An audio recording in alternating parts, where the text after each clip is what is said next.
ખેડા જિલ્લા આરોગ્ય વિભાગની મોટી કાર્યવાહી આયુષ્માન કાર્ડમાં ચાલતી બેદરકારીને લઈને કરવામાં આવી કાર્યવાહી।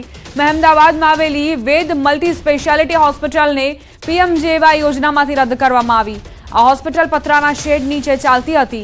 વિવિધ ગેરરીતિ અને બેદરકારી બદલ રાજ્યની 15 હોસ્પિટલોને સસ્પેન્ડ કરવામાં આવી છે। પીએમજેવાય યોજના અંતર્ગત જે કૌભાંડ ચલાવવામાં આવતા હતા તેની ઉપર હવે કડક એક્શન શરૂ થઈ ચૂક્યા છે। મહેમદાવાદમાં આવેલી વેદ મલ્ટી સ્પેશિયાલિટી હોસ્પિટલ અને પીએમજેવાય યોજનામાંથી તેને રદ કરવામાં આવી છે।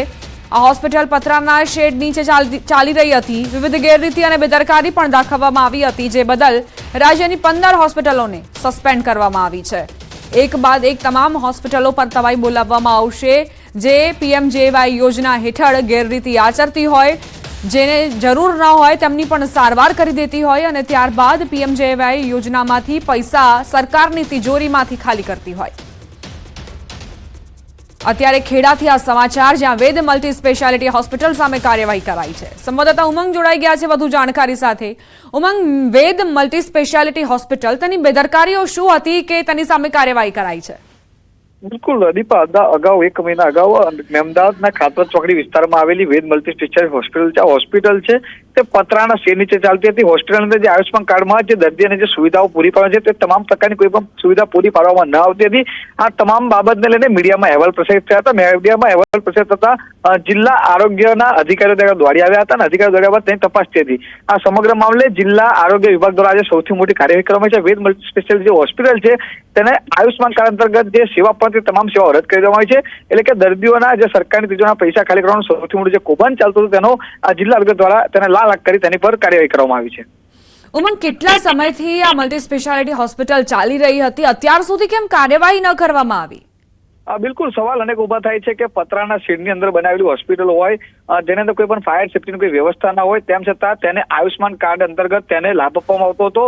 ત્યાં આગળ દર્દીઓની સારવાર આપવામાં, પરંતુ જે પ્રકારે આયુષ્માન કાર્ડમાં જે દર્દીઓને જે સુવિધા આપવામાં આવતી હતી તે કોઈ પણ પ્રકારની સુવિધા આપવામાં આવતી હતી। આરોગ્ય વિભાગનું પણ ક્યાંક આંખ આડા કામ હોય તેવું લાગ્યું, કારણ કે જે તે સમયે જ્યારે જે ઘટના બની મીડિયામાં અહેવાલ પ્રસારિત થયા ત્યારે તાલુકા આરોગ્ય અધિકારી પણ મીડિયા સામે બોલવાથી ભાગ્યા હતા। એટલે કહી શકાય કે કેટલાક અધિકારીઓની બેદરકારીના કારણે આ પ્રકારની હોસ્પિટલો ચાલતી હતી।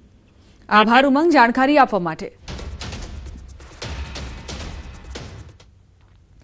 રાજકોટની વધુ એક હોસ્પિટલની પ્રધાનમંત્રી જન આરોગ્ય યોજનામાંથી બહાર કરાઈ છે। વિદ્યાનગર રોડ ઉપર આવેલી ઓલિમ્પસ હોસ્પિટલ વિરુદ્ધ કાર્યવાહી કરાઈ છે।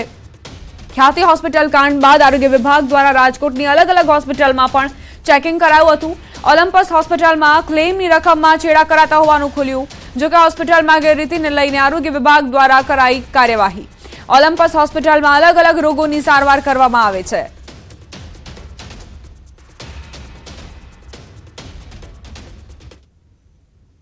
અમદાવાદની ખ્યાતિ હોસ્પિટલના કાંડ બાદ રાજકોટમાં પણ પીએમવાય યોજના અંતર્ગત અલગ અલગ હોસ્પિટલોમાં ચેકિંગ કરવામાં આવી રહ્યું છે। ત્યારે રાજકોટ શહેરના વિદ્યાનગર રોડ ઉપર આવેલી ઓલિમ્પસ હોસ્પિટલ કે જ્યાં જે આરોગ્ય વિભાગ દ્વારા તપાસ કરવામાં આવી હતી અને આ આરોગ્ય વિભાગની તપાસ બાદ પીએમવાય યોજનામાંથી આ હોસ્પિટલ છે તેને સસ્પેન્ડ કરવામાં આવી છે। ક્યાંક ને ક્યાંક જે આરોગ્ય વિભાગની તપાસ હતી, આ તપાસમાં ક્યાંક બેદરકારી, ક્યાંક ક્ષતિઓ સામે આવી હતી, જેને લઈને આરોગ્ય વિભાગ દ્વારા અત્યારે આ કાર્યવાહી કરવામાં આવી રહી છે। ખાસ કરીને રાજકોટ શહેરના વિદ્યાનગર રોડ છે કે જ્યાં અનેક હોસ્પિટલો આવી છે। અલગ અલગ હોસ્પિટલોમાં જે રાજકોટ મહાનગરપાલિકાનો આરોગ્ય વિભાગ છે તેમના દ્વારા ચેકિંગ કરવામાં આવ્યું હતું અને આ ચેકિંગ દરમિયાન જે છે અત્યારે હોસ્પિટલો સામે પણ કાર્યવાહી થઈ રહી છે। હાર્દિક જોશી, ન્યૂઝ 18 ગુજરાતી, રાજકોટ। રાજ્યમાં 7 દિવસમાં 4 અકસ્માતમાં 12 વ્યક્તિઓના મોતના સમાચાર। ગોઝારો અકસ્માત અને રફતારનો કહેર અમૂલ્ય જિંદગી છીનવી રહ્યો છે। એક અઠવાડિયામાં 4 અકસ્માતની ઘટનામાં 12 લોકોના મોત થયા, જેમાં ડાંગના સાપુતારામાં ચારધામની યાત્રાથી પરત ફરતા બસ ખીણમાં ખાબકી હતી। આ બસમાં 50 લોકો સવાર હતા, જેમાં 5 લોકોના મોત થયા છે, જ્યારે 10થી વધુ લોકો ઘાયલ થયા છે। બીજી તરફ અમરેલીના રાજુલાના બારપટોડી ગામ પાસે ટ્રિપલ અકસ્માત સર્જાયો, જેમાં 2 વ્યક્તિઓએ જીવ ગુમાવ્યા। અમદાવાદની વાત કરીએ, ઘોડાસર બ્રિજ પર ગંભીર અકસ્માત સર્જાયો, જેમાં 2 વ્યક્તિઓના મોત નીપજ્યા। ઘોડાસર બ્રિજ પર એએમટીએસ બસ બંધ પડી ગઈ હતી, ત્યારે ટોઈંગ કરતા સમયે પૂરપાટ ઝડપે આવી રહેલ આઈસર ચાલકે બસને ટક્કર મારતા બંને ફોરમેન 2 બસની વચ્ચે આવી ગયા, જેથી બંને ગંભીર રીતે ઇજાગ્રસ્ત થયા। જેઓના ઘટના સ્થળ પર જ મૃત્યુ નિપજ્યા। આ તરફ બનાસકાંઠા થરાદ સાંચોર હાઈવે પર પણ અકસ્માત સર્જાયો। પીલુડા નજીક લાકડા ભરેલ ટ્રેલરે રાહદારીને કચડી નાખ્યો। ખોડા નજીક કેમિકલ ભરેલું ટ્રેલર પલટી મારતા બાઇક સવાર 2 યુવકોના મોત થયા હતા।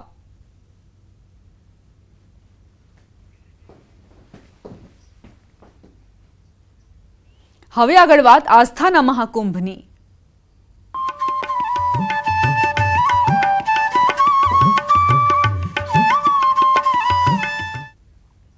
महत्वपूर्ण समाचार प्रयागराजथी वसंत पंचमीना महाकुंभમાં ભીડ ઉમટી છે। સવારે 10 વાગ્યા સુધી 76.36 લાખ લોકોએ સ્નાન કર્યું। અત્યાર સુધીમાં 33 કરોડથી વધુ લોકોની આસ્થાની ડૂબકી। મહાકુંભ સ્નાનનો ભવ્ય આકાશી નજારો સામે આવ્યો। વસંત પંચમીના દિવસે મોટી સંખ્યામાં ભક્તો અમૃત સ્નાન માટે મહાકુંભમાં પહોંચી રહ્યા છે। આવી સ્થિતિમાં ન્યાયી વહીવટી તંત્ર એલર્ટ મોડ પર છે। મુખ્યમંત્રી યોગી આદિત્યનાથે પ્રયાગરાજમાં અમૃત સ્નાન ઉત્સવ बसंत पंचमीની તૈયારીઓની સમીક્ષા કરતી વખતે વ્યવસ્થાઓને ઝીરો એરર રાખવા સૂચના આપી છે।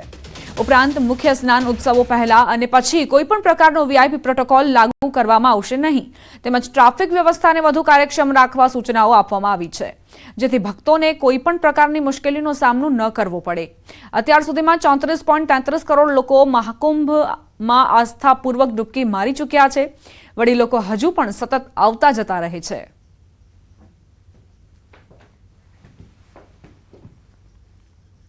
उत्तर प्रदेशના પ્રયાગરાજમાં મહાકુંભમાં ભક્તોનો ધસારો વધ્યો છે। 20મા દિવસે 54 લાખ લોકોએ ગંગાજીમાં ડૂબકી લગાવી। અત્યાર સુધીમાં 30 કરોડ લોકોએ ગંગાજીમાં સ્નાન કરી ધન્યતા અનુભવી। ત્યારે મહાકુંભના મેળાનો લાભ લેવા માટે મોટી સંખ્યામાં ગુજરાતીઓ પણ પ્રયાગરાજ પહોંચ્યા છે। ન્યૂઝ 18 ગુજરાતીએ ગુજરાતથી પ્રયાગરાજમાં પહોંચેલા બનાસકાંઠાના લોકો સાથે વાતચીત કરી તેમના અનુભવો પણ જાણ્યા। પ્રયાગરાજ મહાકુંભનો આજે 20મો દિવસ છે અને અત્યાર સુધી આજે વહેલી સવારથી 54 લાખ લોકોએ સ્નાન કર્યું છે અને 20 દિવસમાં 30 કરોડથી પણ વધુ લોકોએ સ્નાન કર્યું છે। આપણે દ્રશ્યમાં પણ બતાવીશ કે ગુજરાતના બનાસકાંઠાથી પણ લોકો અહીંયા પહોંચ્યા છે। સીધી જ વાત કરશું તેમના જોડે। શું નામ છે, ક્યાંથી આવ્યા છો તમે? રાજુભાઈ નામ છે, વાવથરાથી। કેવી વ્યવસ્થા છે અહીંયા? બહુ સારી વ્યવસ્થા છે, ચોખાઈ બોખાઈ બહુ સારી। શું નામ છે તમારું, શું કહેશો? સ્નાન કરી અહીંયાની જે વ્યવસ્થાને મતલબ સ્વચ્છતા બાબતમાં બહુ સારું વ્યવસ્થા કરવામાં આવેલી છે અને અમને હાલ યોગી આદિત્યનાથજી આવ્યા છે, તેમના દર્શન કરવાનો પણ લાભો મળ્યો છે અને બહુ જેવું કે એવું છે નહીં, બધી વ્યવસ્થા ગાડીઓની પાર્કિંગની બધી બહુ સારી વ્યવસ્થા છે। શું કહેશો, ક્યાંથી આવ્યા છો, સ્નાન કર્યું?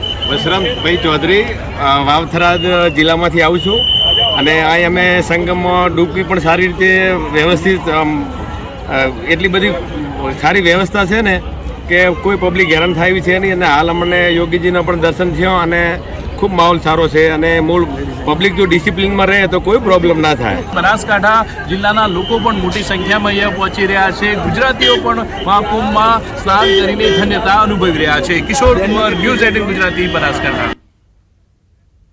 વાત સ્થાનિક સ્વરાજની ચૂંટણીના જંગની।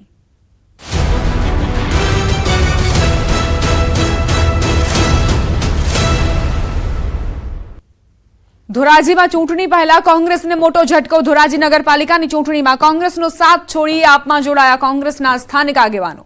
ધોરાજી કોંગ્રેસ પૂર્વ કોર્પોરેટરના પતિ ધર્મેશ રાજ્યગુરુ, ધોરાજી શહેર ઉપપ્રમુખ, ધોરાજી યુથ વિંગ શહેર પ્રમુખે પક્ષ છોડી આમ આદમી પાર્ટીમાં જોડાયા। પક્ષ પલટો કરતા કોંગ્રેસ આગેવાનોએ કહ્યું, કોંગ્રેસે ચૂંટણીમાં અવગણના કરતા અમે આપમાં જોડાયા છીએ।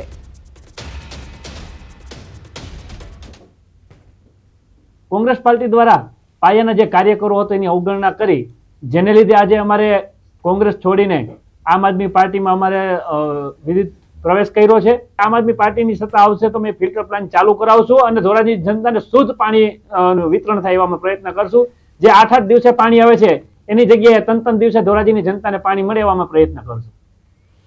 સ્થાનિક સ્વરાજની ચૂંટણી પહેલા રાજીનામાનો દોર। ભાજપ મહિલા મોરચાના પ્રમુખનું રાજીનામું। અમદાવાદ શહેર મહિલા મોરચાના પ્રમુખનું રાજીનામું। મહિલા મોરચા પ્રમુખ ગીતાબેન ભટ્ટાચાર્યનું રાજીનામું। ગીતાબેન છેલ્લા 4 વર્ષથી ભાજપમાં પ્રાથમિક સદસ્ય તરીકે કામગીરી કરતા હતા। ખેડા જિલ્લા મહિલા મોરચામાં સોશિયલ મીડિયાના કન્વીનર પણ રહી ચૂક્યા છે। છેલ્લા 1 વર્ષથી ભાજપ મહિલા મોરચાના સક્રિય કાર્યકર્તા હતા। ખેડા જિલ્લામાં મહિલા મોરચામાં સોશિયલ સાઇટ પર પેજ બનાવનાર પ્રથમ મહિલા કાર્યકર હતા। ગીતાબેને અમદાવાદ નગરપાલિકાની ચૂંટણીમાં વોર્ડ નંબર 7માં મેન્ડેટ માંગ્યું હતું, જે ન મળતા રાજીનામું આપ્યું હોવાનું સામે આવ્યું। રાજીનામું આપ્યા બાદ ગંભીર આરોપો પણ લગાવ્યા.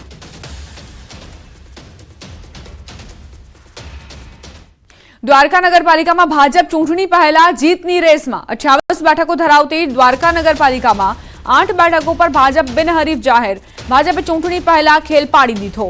દ્વારકા નગરપાલિકાના વોર્ડ નંબર 4 માં ભાજપના તમામ સભ્યો બિનહરીફ જાહેર થયા, જ્યારે વોર્ડ નંબર 3 માં 3 સભ્યો બિનહરીફ, જ્યારે વોર્ડ નંબર 7 માં 1 સભ્ય બિનહરીફ જાહેર, જેથી ભાજપમાં જશ્નનો માહોલ છવાયો છે.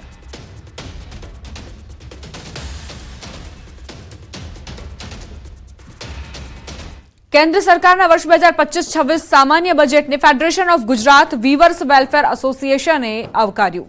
ફોગવાના પ્રમુખ અશોક જીરાવાલાએ આ મામલે નિવેદન આપતા જણાવ્યું કે બજેટના કારણે ટેક્સટાઇલ ઇન્ડસ્ટ્રીઝને ફાયદો થશે. ઉદ્યોગ જગત નવી હરણફાળ અને નવી ઊંચાઈ પ્રાપ્ત કરશે. ટેક્સટાઇલ ઉદ્યોગને જે નવા યુવાનો એન્ટરપ્રિન્યોર જે આવવા માંગતા હોય, નવા ઉદ્યોગ કરવા માંગતા હોય, એવા યુવાનો માટે પણ દ્વાર ખોલવામાં આવ્યો છે. ખાસ કરીને જે 5 કરોડ રૂપિયા વિના મોર્ગેજ લોન જે આપવાની ગત વર્ષોમાં જાહેરાત થઈ હતી, એ અત્યારે 10 કરોડ રૂપિયા જેવી માતબર રકમની જાહેરાત માનનીય નિર્મલા સીતારામનજીએ કરી છે. તો ટેક્સટાઇલ માટે એક દ્વાર ખુલ્યા છે. કચ્છના લખપત તાલુકાના મુધાન ક્રિક વિસ્તારમાં વોટર લેવલ સર્વે માટે ગયેલી બોટ પલટી. ખાનગી કંપનીના 3 કર્મચારીઓ મોડી રાત્રે સંપર્ક વિહોણા બનતા ચિંતા ફેલાઈ. બીએસએફ, પોલીસ અને અન્ય એજન્સીઓએ તાત્કાલિક શોધખોળ શરૂ કરીને લાપતા કર્મચારીઓ 16 કલાક બાદ આંતરરાષ્ટ્રીય બોર્ડર પિલર નંબર 1170 પાસે હેમખેમ મળ્યા.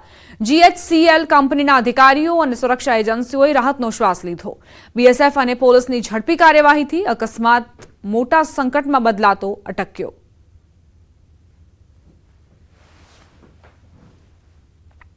પોરબંદર જિલ્લામાં હાલમાં કેટલા પક્ષીઓ વસવાટ કરે છે અને કેટલા પક્ષીઓ દર વર્ષે અહીંના મહેમાન બને છે તેની અંદાજિત માહિતી મેળવી શકાય તે માટે પોરબંદરમાં સમગ્ર દેશમાંથી 80 કરતાં વધુ પક્ષીવિદો દ્વારા 2 દિવસીય પક્ષીઓની ગણતરી શરૂ કરવામાં આવી. પોરબંદર જિલ્લાને કુદરતે આપેલ વેટલેન્ડોના કારણે દર વર્ષે લાખોની સંખ્યામાં વિવિધ પ્રકારના પક્ષીઓ અહીં વસવાટ કરે છે. અનેક વિદેશી પક્ષીઓ શિયાળામાં અહીંના મહેમાન બને છે. પોરબંદર જિલ્લામાં કેટલા પક્ષીઓ વિહરતા જોવા મળે છે તો તે અંગે માહિતી મળી શકે તે માટે સમગ્ર દેશમાંથી પક્ષીવિદોની ટીમ પોરબંદર પહોંચી અને જિલ્લાના અલગ અલગ વેટલેન્ડ્સની 2 દિવસ સુધી મુલાકાત લઈ ફોટોગ્રાફી અને શૂટિંગ વડે ગણતરી શરૂ કરવામાં આવી છે. આપણે છેલ્લા 3 વર્ષથી ગણતરી કરતા હતા, આ 4થું વર્ષ આપણે ગણતરી શરૂ કરી રહ્યા છીએ અને પોરબંદરના અગત્યના જલપાવિત વિસ્તારો એટલે કે ગોસાબરા, મોકરસાગર અથવા કરલી વેટલેન્ડ કહીએ છીએ, જેને અબીપુર ડેમ, બરડાસાગર ડેમ, કુચડી જુવાર, મેઢા ક્રીક, આ તમામ વિસ્તારોની અંદર આપણે જે જલપાવિત વિસ્તારોના પક્ષીઓ છે એની વસ્તીનો અંદાજ મેળવીએ છીએ.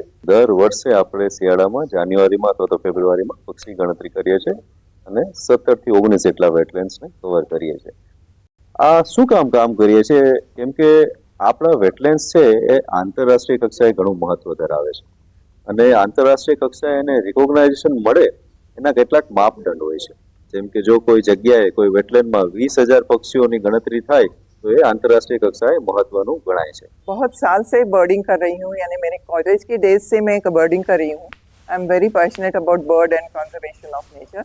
सो मैंने अभी थोड़ा काम कम करके बर्डिंग ज़्यादा करने का तय किया है और तब से लास्ट ईयर से सितंबर में यहाँ कच्छ में आई थी पैसेज माइग्रेंट सर्वे के लिए, बर्ड काउंट के लिए, और अभी ये पोरबंदर का जब आया वेटलैंड्स का तो तुरंत ही मैंने उसका एप्लीकेशन भर दिया और सोचा कि मेरे को ये करना ही है because I am very because wetland is very important. જ્યાં ડિફરન્ટ માઇગ્રેટરી બર્ડ્સ આવે છે કે જે બીજા ગુજરાતના અમુક શું કહેવાય કે ભાગમાં જોવા મળતા નથી, તો બહુ સારો એક્સપિરિયન્સ હતો અને BCSG દ્વારા જે બર્ડ સેન્સસ આયોજિત કરવામાં આવેલું છે તેનાથી શું કહેવાય કે જે યંગ બર્ડર હોય છે કે બર્ડ કાઉન્ટર હોય છે એમના માટે આ એક બહુ ઇન્સ્પાયરિંગ અને એમને મોટિવેશન મળે આગળ વધવાનો. બારડોલીમાં નગરપાલિકાના હદ વિસ્તરણ બાબતે વિરોધ કરાયો. 7 ગ્રામ પંચાયતોએ નગરપાલિકાના ચીફ ઓફિસરને આવેદનપત્ર આપી વિરોધ નોંધાવ્યો. રાજ્ય સરકારના પત્ર પ્રમાણે બારડોલી નગરપાલિકાના હદ વિસ્તરણની કામગીરી થઈ રહી છે, ત્યારે બારડોલી નગરપાલિકાએ ગ્રામ પંચાયતો પાસે સંમતિ અસંમતિના ઠરાવ માંગ્યા હતા, જે મામલે 7 ગ્રામ પંચાયતો નગરપાલિકામાં જોડાવાનો વિરોધ કરી રહી હતી.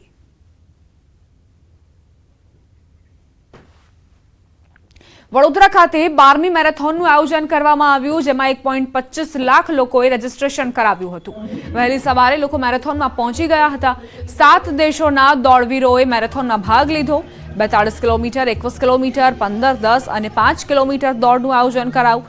અહીં મુખ્યમંત્રી ભૂપેન્દ્ર પટેલ પણ ઉપસ્થિત રહ્યા.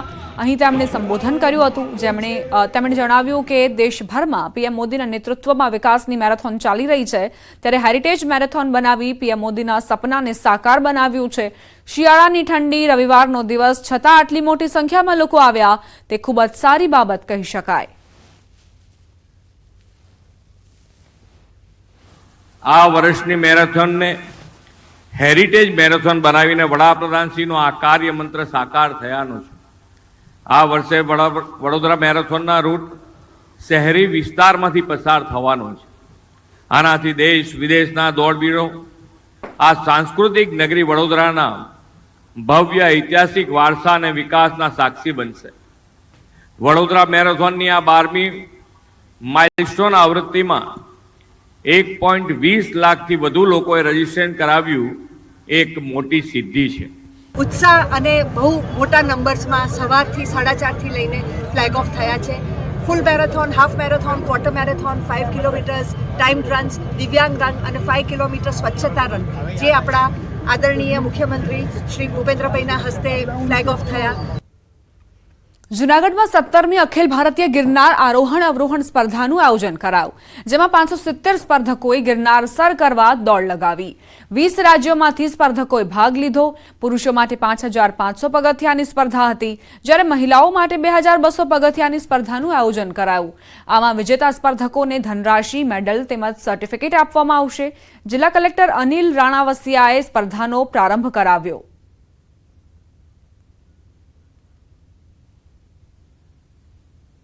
सत्तरवीं अखिल भारत असेंडिंग डिसेंडिंग कंपटीशन का आयोजन आज किया गया है. इस कंपटीशन में समग्र भारत से 20 जेटले स्टेट से आज बच्चे आए हैं और ये खिलाड़ी आज ये टूर्नामेंट में भाग लेंगे. इस टूर्नामेंट में 570 से भी ज़्यादा लोग ने अभी पार्टिसिपेशन के लिए रजिस्ट्रेशन करवाया था. 250 કરોડનું વાર્ષિક બજેટ ધરાવતી મહારાજા કૃષ્ણકુમારસિંહજી ભાવનગર યુનિવર્સિટીની 3 મહત્વની અને મુખ્ય ગણાતી કુલપતિ, કુલસચિવ અને પરીક્ષા નિયામકની જગ્યા ઘણા સમયથી ખાલી ચાલી રહી છે અને આ જગ્યાઓ ઇન્ચાર્જના હવાલે ચાલી રહી છે, જેથી મહારાજા કૃષ્ણકુમારસિંહજી ભાવનગર યુનિવર્સિટીનો વિકાસ હાલ ખોરંભે ચડ્યો છે. ભાવનગરના વિદ્યાર્થીઓને ફરજિયાત અન્ય ખાનગી યુનિવર્સિટીઓમાં અને અન્ય શહેરોમાં ભણવા જવું પડે છે. શૈક્ષણિક 132 જગ્યા અને બિન શૈક્ષણિકની 60 જેટલી જગ્યા ખાલી છે, જેમાં ઇતિહાસ ભવનમાં એક પણ કાયમી સ્ટાફ નથી, જ્યારે અંગ્રેજી, લાઈફ સાયન્સ અને હિન્દી ભવનમાં માત્ર એક વ્યક્તિનો સ્ટાફ હોવાથી શૈક્ષણિક સ્તર કથળી રહ્યું છે. તેથી આ વર્ષે તો વિદ્યાર્થીઓના પ્રવેશની સંખ્યા પણ ઓછી જોવા મળી. તેમજ આ યુનિવર્સિટીમાં કેમ્પસ ઇન્ટરવ્યૂ નહિવત છે. યુનિવર્સિટીની રૂસાની 10.53 કરોડની ગ્રાન્ટ વપરાયા વગરની પડી છે. જો તે માર્ચ સુધીમાં વપરાશે નહીં તો વ્યાજ સાથે પરત આપવી પડશે. કાયમી કુલપતિ ન હોવાના કારણે યુનિવર્સિટીના અમુક એવા વિકાસના કામો છે જે તલ્લે ચડ્યા છે. ખાસ કરીને શૈક્ષણિક સ્ટાફની ભરતી, જે મહારાજા કૃષ્ણકુમારસિંહજી યુનિવર્સિટી સંચાલિત કોલેજો અને ભવનોમાં 132 શૈક્ષણિક સ્ટાફની જગ્યાઓ ખાલી છે. 60 જગ્યાઓ જે છે એ વહીવટી સ્ટાફની ખાલી છે. એ ઉપરાંત મહત્વની 3 પોસ્ટ, ખાસ કરીને કુલપતિશ્રી, પછી કુલ સચિવશ્રી અને પરીક્ષા નિયામક, આ 3 પોસ્ટ ઇન્ચાર્જથી ગાડું ગબડાવવામાં આવે છે. યુનિવર્સિટીના બધા મહત્વના હોદ્દા ખાલી છે. યુનિવર્સિટીના જે કુલપતિ કહેવાય છે મુખ્ય હોદ્દેદાર, છેલ્લા 3 વર્ષ ઉપરાંતની જગ્યા ખાલી છે, ઇન્ચાર્જથી ગાડું ગબડે છે. યુનિવર્સિટી રજિસ્ટ્રારની જગ્યા ઇન્ચાર્જમાં, પરીક્ષા નિયામકની ઇન્ચાર્જમાં, યુનિવર્સિટીની જે મુખ્ય 3 સરકારી કોલેજ છે તેના પ્રિન્સિપલની જગ્યા ઇન્ચાર્જમાં, એટલે મોટા ભાગની જગ્યાઓ ખાલી છે. તેને લીધે યુનિવર્સિટીનો ઘણો બધા વહીવટના ખોરંભે ચડે છે. વિદ્યાર્થીઓનું શૈક્ષણિક બગડે, કાર્ય બગડે છે. સુરેન્દ્રનગરના મૂડી ડોડિયા હાઈવે પર ભાડુકા નજીક દ્વારકા પોલીસ વાનને અકસ્માત નડ્યો. દ્વારકા પોલીસની વાન ભાડુકા ગામના બોર્ડ પાસે આવેલા માતાજીના મંદિરમાં ઘૂસી ગઈ.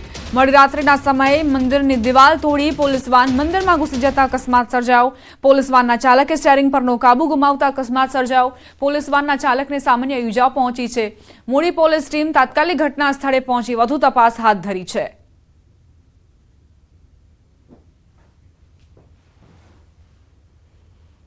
સુરતથી યુપી જતી બસને એમપીમાં અકસ્માત નડ્યો.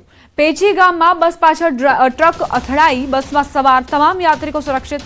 પેસેન્જર બસ ગુજરાતના સુરતથી ઉત્તર પ્રદેશના બાંદા જઈ રહી હતી. બસ અને મુસાફરોને બીનાગંજ પોલીસ સ્ટેશન લાવવામાં આવ્યા. બધા મુસાફરોને બીજી બસ દ્વારા સુરક્ષિત રીતે તેમના ગંતવ્ય સ્થાને મોકલવામાં આવશે.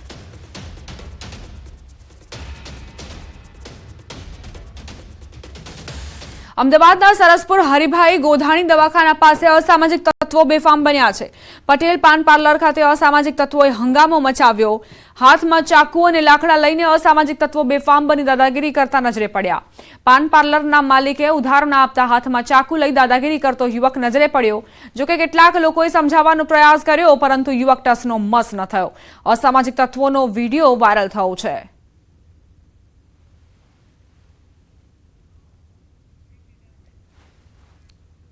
ઉનાની બજારમાં સાવજે નાખ્યા ધામા. સાવજની લટારના દ્રશ્યો છાશવારે સોશિયલ મીડિયામાં વાયરલ થતા રહે છે.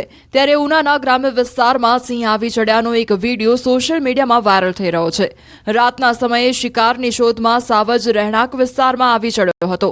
સિંહ આવતા ગામમાં રહેલા પશુઓમાં દોડધામ મચી જવા પામી હતી. સિંહની લટારના દ્રશ્યો સીસીટીવી કેમેરામાં કેદ થયા છે. દ્રશ્યોમાં જોઈ શકાય છે કે સિંહ ગામડાની શેરીઓમાં પોતાની મસ્તીથી ફરી રહ્યો છે. અન્ય એક વિડીયોમાં જોઈ શકાય છે કે સિંહને જોઈને ગાય જીવ બચાવવા ભાગી રહી છે. ઉલ્લેખનીય છે કે માનવ વસાહતોમાં સિંહ સહિતના જંગલી જાનવરોની અવરજવરને કારણે સ્થાનિકોમાં ભયનો માહોલ ફેલાઈ રહ્યો છે. દિયોદરમાં દેશી દારૂની હાટડીઓથી લોકો કંટાળ્યા. આવેદનપત્ર આપીને પોતાનો વિરોધ દર્શાવ્યો. બનાસકાંઠા દિયોદરના રવેલ ગામમાં દેશી દારૂના અડ્ડાથી ગ્રામજનોમાં રોષ. પોલીસને ફરિયાદ કરી થાકેલા ગ્રામજનોએ દારૂની હટડીઓ બંધ કરાવવા પ્રાંત અધિકારીને આવેદનપત્ર પાઠવ્યું.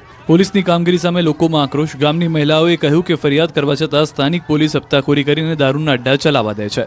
દારૂની બદીને કારણે ગામમાં અસામાજિક તત્વોનો ત્રાસ વધ્યો છે, જેના કારણે ગામની યુવતીઓને અસામાજિક તત્વો ફોસલાવીને ભગાડી જાય છે. 24 કલાકની અંદર દારૂના અડ્ડાઓ સામે કાર્યવાહી નહીં કરાય તો જનતા રેડની સ્થાનિકોએ ચીમકી ઉચ્ચારી. જામકંડોરણામાં શ્વાનનો આતંક તો અમરેલીમાં દીપડાનો હુમલો. રાજકોટના જામકંડોરણામાં શ્વાનનો આતંક સામે આવી રહ્યો છે. ફરી એકવાર બાળકો માટે શ્વાન શૈતાન બન્યો છે. રાજકોટના જામકંડોરણામાં ઇન્દિરાનગર વિસ્તારમાં શ્વાને બચકા ભરતા હુમલામાં 8 વર્ષીય બાળકી ગંભીર ઇજાગ્રસ્ત થઈ. બાળકીને પ્રથમ સારવાર જામકંડોરણા બાદ વધુ સારવાર અર્થે ધોરાજીની હોસ્પિટલમાં ખસેડાઈ. ઇન્દિરાનગર વિસ્તારમાં ખુલ્લા પ્લોટમાં મૃત પશુઓની ખાલ ઉતારવાની કામગીરી થતી હોવાથી શ્વાનનો આતંક વધ્યો છે, પરંતુ તેમ છતાં તંત્રના પેટનું પાણી હલતું નથી. તંત્રના ખસીકરણના દાવા થયા પોકળ સાબિત. ત્યારે લોકોમાં રોષ ફેલાઈ ગયો છે. આ બાજુ અમરેલીના ખાંભામાં દીપડાએ ખેડૂત પર હુમલો કર્યો હતો. વાડીએ સૂતેલા ખેડૂત પર દીપડો ત્રાટક્યો હતો. ખેતરની દેખરેખ માટે ખેડૂત સૂતા હતા ત્યારે શિકારની શોધમાં દીપડો આવી ચડ્યો હતો. ખાંભાના કંટાળા ગામે ખેડૂત પર હુમલો કરતા ઇજાગ્રસ્ત ખેડૂતને ખાંભા હોસ્પિટલ બાદ અમરેલી સિવિલ હોસ્પિટલ ખાતે રિફર કરવામાં આવ્યા. ગેસ ગળતરથી યુવાનોના મોત બાદ પાટડીમાં વિરોધ પ્રદર્શન. પાટણ હોસ્પિટલમાં દર્દીના પરિવારનો હોબાળો. સુરેન્દ્રનગરના પાટડીમાં ગેસ ગળતરથી મોત મામલે મૃતકના પરિવારે પોલીસ મથકે કર્યો હોબાળો. ઘટના માટે જવાબદાર ચીફ ઓફિસર અને સેનેટરી ઇન્સ્પેક્ટરની તાત્કાલિક ધરપકડની માંગ સાથે પાટડી પોલીસ મથકનો ઘેરાવ કરાયો. મૃતકના પરિવારજનો, પૂર્વ ધારાસભ્ય નૌશાદ સોલંકી અને મોટી સંખ્યામાં લોકોએ હાજર રહી વિરોધ કર્યો. મોટી સંખ્યામાં લોકોએ રેલી કાઢી હલ્લાબોલ કર્યું. પાટડી પોલીસ મથકનો ઘેરાવ કરવામાં આવ્યો. ઉગ્ર વિરોધ પ્રદર્શનને જોતા પોલીસ નરમ પડી હતી. પોલીસે 5 દિવસમાં ધરપકડની ખાતરી આપતા મામલો થાળે પડ્યો. મહત્વનું છે કે 21 જાન્યુઆરીના રોજ પાટડીમાં ગેસ ગળતરથી 2 યુવાનોના મોત નિપજ્યા હતા. 5 દિવસમાં ચીફ ઓફિસર અને સેનેટરી ઇન્સ્પેક્ટરની ધરપકડ કરવામાં નહીં આવે તો આ ઘટનાના પડઘા સમગ્ર ગુજરાતમાં દેખાવાની ચીમકી ઉચ્ચારવામાં આવી છે. આ તરફ પાટણની હોસ્પિટલ વિરોધથી ગુંજી. પાટણ હોસ્પિટલના દર્દીના પરિવારોએ હોબાળો કર્યો. બ્લેસિંગ્સ વુમન્સ હોસ્પિટલમાં ગાયનેક ડોક્ટર ભદ્રેશ પંચીવાલા સામે પરિવારે હોબાળો કર્યો. ડોક્ટર ભદ્રેશ પંચીવાલાની હાજરીમાં કમ્પાઉન્ડર દ્વારા નાયતા ગામની મહિલાની પ્રસૂતિ કર્યાનો પરિવારે આક્ષેપ કર્યો. પ્રસૂતિ બાદ બાળક કોમામાં સરી પડતા પરિવારે હોસ્પિટલમાં ઘૂસી વિરોધ કર્યો. બાળક હાલ અમદાવાદની હોસ્પિટલમાં દાખલ કરાયું. જોકે સમગ્ર બાબતે મીડિયાના સવાલોનો યોગ્ય જવાબ આપવાને બદલે ડોક્ટર ભદ્રેશ પંચીવાલાએ ચાલતી પકડી.